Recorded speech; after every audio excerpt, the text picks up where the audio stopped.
எருக்கஞ்செடிக்கு இருக்கும். இது எருக்கஞ்செடியோட பூவு, இது வந்து இலை, இது வந்து பழுத்து இலை பார்த்துக்கோங்க, பழுத்து இலை. இது வந்து காய் இருக்குது கிருஷ்ணப்பா. இங்கே பாருங்க காய் இருக்குது பாருங்க, கொழுக்கட்டை மாதிரியே இருக்கும். கொழுக்கட்டை மாதிரியே இருக்குது, காய் இருக்குது பாருங்க. ஃபர்ஸ்ட் டைம் பார்க்குற காய். பூ பார்த்துருக்கேன், செடி பார்த்துருக்கேன், காய் பார்த்துருக்கேன். நிறைய காய் இருக்கு இங்கே பாருங்க. பழுத்து இலை இருக்குல்ல, நிறைய காய் இருக்கு, நிறைய இருக்கு. ஃபர்ஸ்ட் கிரீனா இருக்கும் தெரியல, நான் ஏதோ ஒரு காய் தான் நினைச்சுட்டா இருந்தேன். அப்பதான் நிறைய இருக்கு. 1 2 3 4 5. நம்ம கண்ணு எவ்வளோ பார்க்க தெரியுது. அப்போ நம்ம கண்ணு பொய் சொல்லுது இல்லை, பொய் சொல்ல, அதோட கலர் அப்படி நேச்சுரல்னா அந்த மாதிரி தான் இருக்கும்.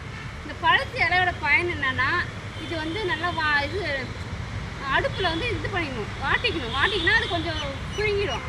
இது என்ன பண்ணும், கால் இருக்குல்ல, குதிகால் வலி இருக்குது, குதிகால் வெடிப்பு இருக்குது, பித்த கால் பித்து வெடிப்பு இருக்குல்ல, அது ரொம்ப நல்லது. கால் வலிக்கு ரொம்ப நல்லது. ஹீட் பண்ணி குதிகாலில் ஹீட்டில் வச்சு ஒத்தரம் கொடுத்தீங்கன்னா கால் வலி சீக்கிரம் போயிடும்.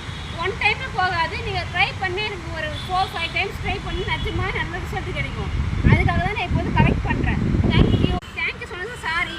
இது யார் சொன்னால் எங்கள் பாட்டி சொன்னாங்க, கால் பண்ணி கேட்டாங்க, அவங்க எடுத்துனா சொல்லியிருக்காங்க. அதுக்காக தான் படிச்சுட்டு இருக்கோம்.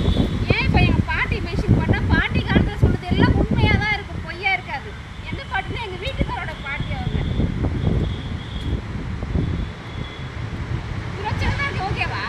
ஓகே.